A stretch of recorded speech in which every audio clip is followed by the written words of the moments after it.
ஒருமுறை ஒரு ஆசிரியர் வகுப்பறையில் மாணவர்களை பார்த்து கேட்டார், உலகில் மிகச்சிறந்த தோல்வியாளர் யார் என்று நினைக்கிறீர்கள்?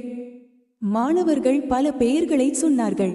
அதற்கு ஆசிரியர் சொன்னார், அவர் தாமஸ் ஆல்வா எடிசன். மின்விளக்கை கண்டுபிடிப்பதற்காக அவர் சுமார் 10,000 முறை தோல்வியடைந்தார். ஒரு மாணவன் எழுந்து கேட்டான், இவ்வளவு முறை தோல்வியடைந்தவரை ஏன் மிகச் சிறந்தவர் என்று சொல்கிறீர்கள்?